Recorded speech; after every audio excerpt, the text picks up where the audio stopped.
I was born May 4th, 1923 in Alliance, Ohio. And as Bob Hope would say, it could happen to anybody. And I had a family with an older brother and a younger sister.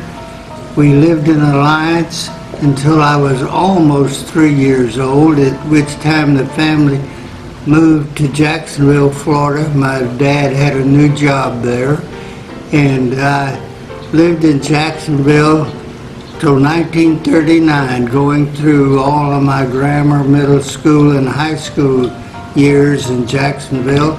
Moving to Charlotte, I graduated from Central High School in Charlotte in 1941. And that fall, I went to Duke University as a freshman. I was at Duke for 3 semesters, and then Uncle Sam needed me more than Duke did. So I was called up, and my brother and I, at the same time, went down to Camp Croft, South Carolina to be inducted. Went through the usual testing, mentally. I guess I passed that one, and physically. And at the end of it, we were lined up, and there must have been a doctor from the University of North Carolina, because he looked up and he said, "Ducatus Pucatus, you're in." And he stamped my documents, and I was so pleased. I passed all of that. A week later, we reported to the bus station in Charlotte and were transported down to Fort Bragg, North Carolina. And of course at Fort Bragg we went through more interviewing and testing, and were issued all of our wonderful garments, you know. And I clearly remember when they were throwing those long johns out, everybody was making a hoop and a holler about long johns. Well, by the time winter came and we were in various parts of the world, everybody really appreciated those long johns. Anyway, from North Carolina, I was assigned to the Army Transportation Corps and moved from Fort Bragg to Indian Gap, Pennsylvania. And at the time, Indiantown Gap was mostly a Transportation Corps training place, but it was also training the 3rd Armored. And the 3rd Armored was always firing cannons up at the mountains, blowing the Slag Mountain down. And even they had an experience where we had to go out and dig a foxhole, and then they ran a tank over us to be sure we had dug it deep enough. After the basic training, we were all loaded up and moved to Fort Hamilton, New York. We're at Fort Hamilton for several months. The only leave I had was from Fort Hamilton. Went home because it was my mother's birthday, and when I got back, they had moved the unit out of Fort Hamilton. And that's a strange feeling, to ride back and not have any unit, not knowing where you belong. But they figured it out. We'd gone to Camp Kilmer, New Jersey. And if most of you were in the military, you knew Camp Kilmer was a debarking place for overseas. Anyway, that was just another day, and then one day they loaded us up on a lot of Army tugs, took us down towards the Jersey shore, and we simulated a landing. Now, I don't know whether it was somewhere around Cape May.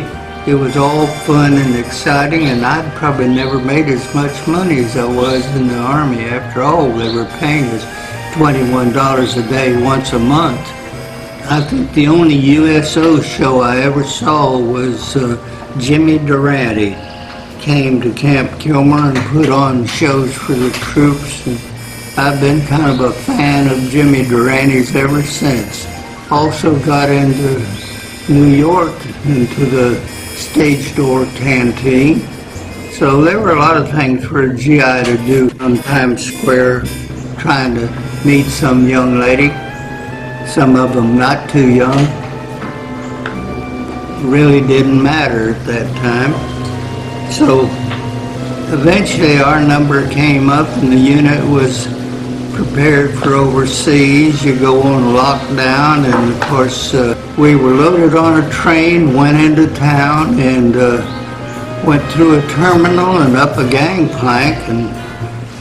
But we felt fortunate because the QE was double loaded. They put troops out on the deck, and when we got out to sea, there were actually times when the waves or the spray would come up onto that outside deck. So every 12 hours, the guys on the deck got to move in and some of the people inside got to move out. The QE was much sought after by the U-boats, but had lots of protection. There were 18,000 troops on there, and you can imagine what it would be if they torpedoed that. They could only feed us twice a day. There were so many people on board.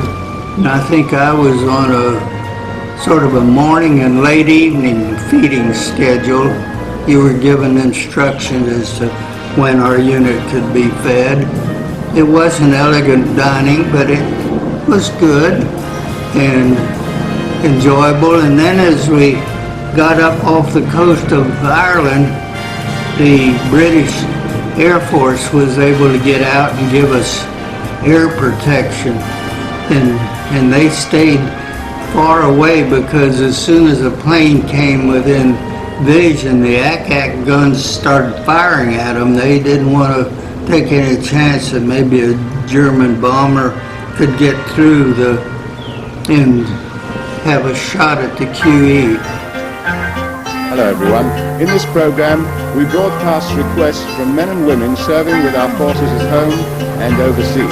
So anyway, went into the Scottish port of Gourock, and there was a beautiful harbor just full of all kinds of military watercraft. We were offloaded by barges into a train, and we were on the train all night and offloaded in some little English village close to Bristol and marched up through the town. It was kind of like seeing or hearing a movie, the clop of our boots as we marched up to our camp, which was on an old golf course surrounded by barrage balloons.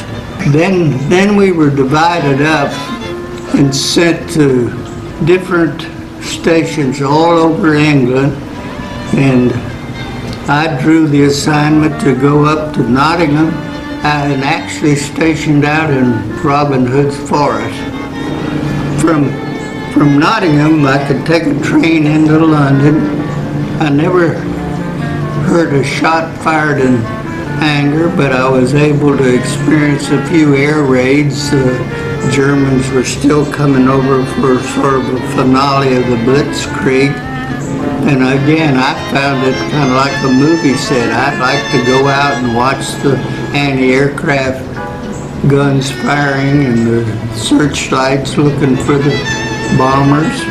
And the Bobby would make me get out of the street because there was a lot of shrapnel coming down. So on one occasion, I had a very nice friend who shared a trip to London to me, and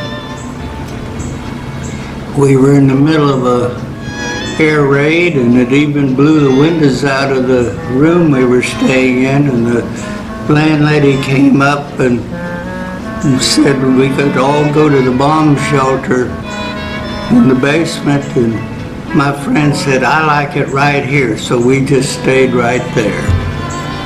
I thought, well, this would be a great way to go. What a hero to get bombed while you're holding on to this pretty lady. So I guess that's what Sherman meant when he said war is hell. Because in my position with the Transportation Corps, I was later moved out to the eastern area of the country, not even assigned to a military base. I was given a ration card and told to go and find a place to live, and I lived with an English family for several weeks, Ruby and Dennis Bunn up in Thetford. I actually wanted to sign up in the regular army, but by that time the war had ended, and they said, well, Garth, if you re-enlist, we'll have to send you to Germany, to the Army of Occupation. I said, well, if that's my choice, I'll go home and see my mama. And the trip home was on the Eufaula Victory, named for Eufaula, Alabama, a big contrast from our trip over on the QE. The Victory ships were just welded together, and we were in the North Atlantic, and the waves were so big and severe it tore all the lifeboats off the ship, and you could hear those rivets hopping during the night. Anyway, I got home and didn't know what to do. I wanted to go back to Duke, and I notified them that I was home, and they said, well, there were so many former Duke GIs coming back that they were on overload, and it would be probably late September, and I don't know why we were all in a hurry to get on with our life. But so I went out to Emory University, and they would take me, so I enrolled at Emory and graduated from Emory with a BBA. And then it was time to start looking for work, and I went to work for American Hospital Supply Corporation, and really thought I might have a career there. But in the meantime, I'd met this pretty brown-eyed girl named Betty, who was working at Grady Hospital in the pediatrics department. And Betty and I romanced long enough to I finally thought, well, we should get married, and we did. And I had a wonderful life with a wonderful wife, and she produced 3 great children for me. 2 daughters and a son.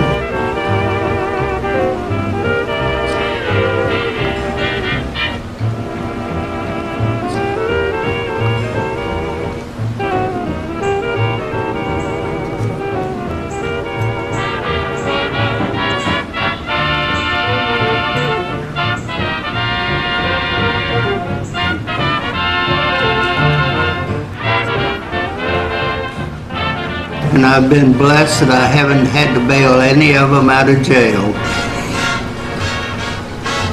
And so after so many weeks and months with American Hospital Supply, I thought I needed to do more than this, so I enrolled in Washington University in St. Louis in the graduate program in hospital administration.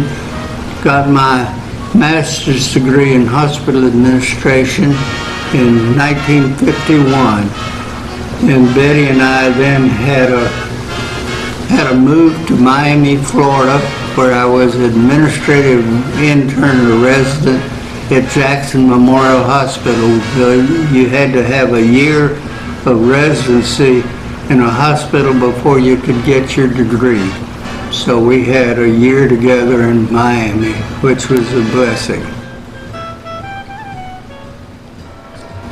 From Miami, got a job as assistant administrator at Jefferson Hillman Hospital in Birmingham, Alabama, and had a wonderful year there as assistant administrator. Following that, my boss got the job as the CEO at Orange Memorial Hospital in Orlando, and he quickly found a place for me, and so we moved to Orlando, and I think that was in 1954. And then, of course, I was at Orange for 25 years. While I was at Orange, there was an article in the paper about the formation of a new Rotary Club down at Disney at Lake Buena Vista, and gave Frank Dennis's name in it. And so I called Frank, and he said, why, Garth, we'd be happy to have you come down and join us. So I did. At that time, the group was meeting at the Polynesian Hotel. It was a great place to have a meeting because we had a very bountiful buffet, and you could sit there and look out at the castle. That was my introduction to Rotary. And we met several weeks. The sponsors we had, Wynn Pendleton and Bill Simmons from the Windermere Club every week, and Les Ginkle, who I think Les was a Winter Park man, but they were there to help guide this new club. The club then had a charter night in 1972 at the Americana Ballroom, I think it is, in the Contemporary Hotel. And it was a big deal because Disney was just, the name was exciting to everyone, and we had attendance, I think, from every Rotary club, certainly in the district and beyond, all bringing us checks to help get our club treasury started. And the president-elect of Rotary was there to grant us our charter. And at that time, Frank Dennison gave him a Mickey Mouse watch. And he came back a year later as the president of Rotary International and told us he had proudly wore that watch all during his presidency all around the world. So it was good publicity for us. Anyway, so much for those early days. The club was about 35. We all knew each other pretty well. We were always fortunate to have people like Phil Wright come into the club. Phil has certainly been a backbone of the club through the years that I've been around. We struggled along and moved from various locations, always along the Hotel Boulevard there. And of course, Phil is hosted at different hotels. And we were over at his place, I think it was a Royal Plaza, I'm not sure now. When you're 92, you don't have to remember all these things. I might drop back and say, you know, being 92, you do have some good memories. I remember seeing Calvin Coolidge, and most people don't remember Calvin Coolidge was a president, but when I was a little boy, he came through Jacksonville on the way to Lake Wales to dedicate Bach Tower. So I ran across the park and got to wave at Calvin Coolidge.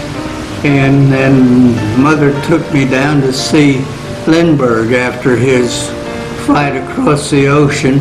He was making pretty much a world and certainly a statewide tour, so I got to see Lindbergh, and she took me to see Buffalo Bill's Wild West show.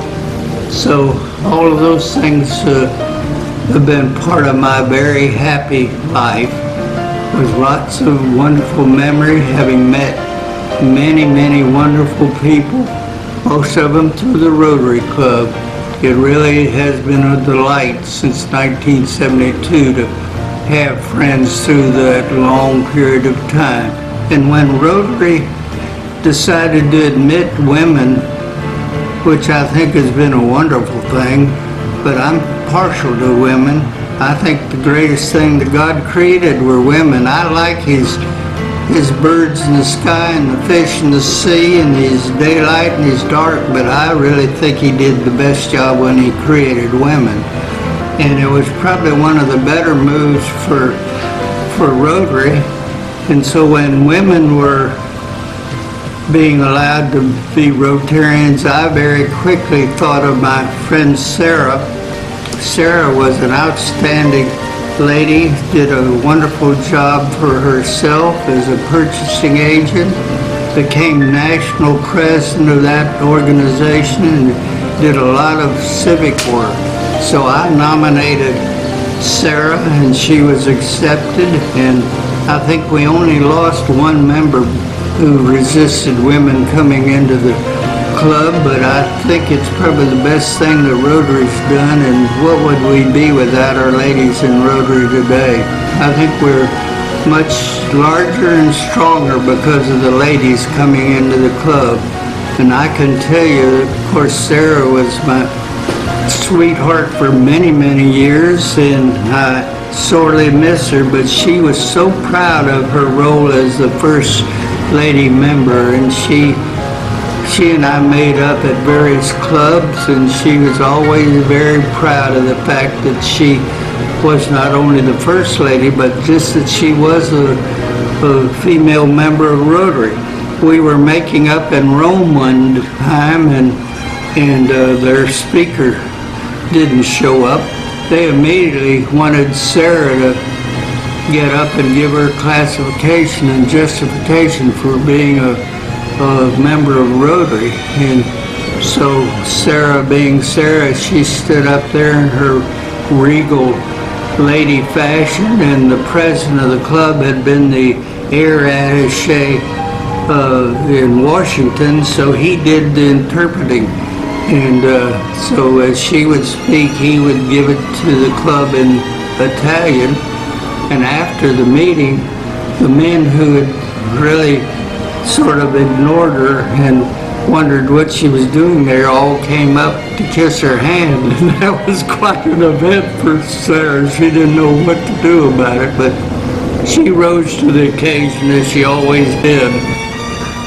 We went to Europe several times, and we had a little project of trying to go to all of the states. And so as we traveled around the country, I'd come home and circle a state that we might have spent the night in. And as far as a favorite, I guess I always have enjoyed going back to England.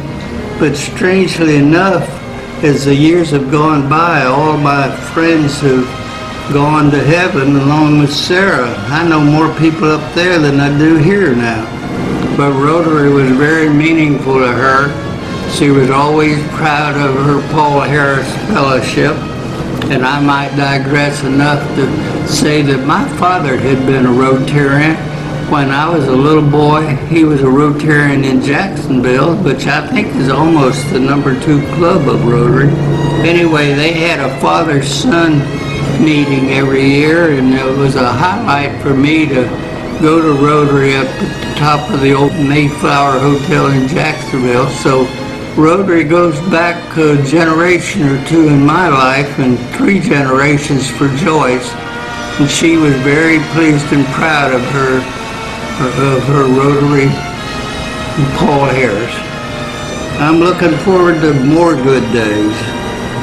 Hopefully I can continue with Rotary, but every Thursday morning I think, man, do I have to get up and go off one more time to a Rotary meeting? I wonder how many breakfasts I've had at Rotary. But they're all good. It's wonderful to see all the nice people that I've known through the years there, and the new people that are coming on board. It's just a real delight, and something that has been meaningful to me through my life, and I think will continue to be meaningful.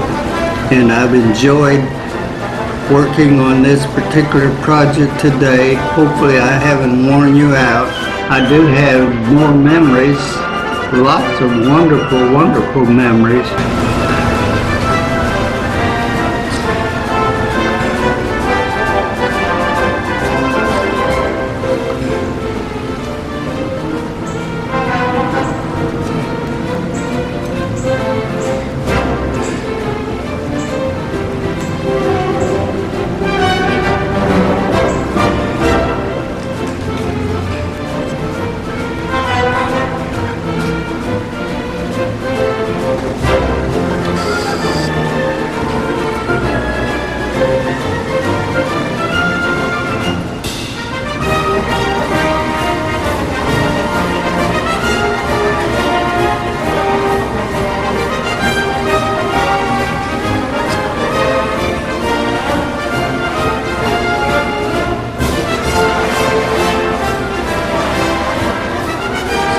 But it's been a pleasure to share all of this with you. Hope I haven't bored you to death. We can stand and recite the 4-way path.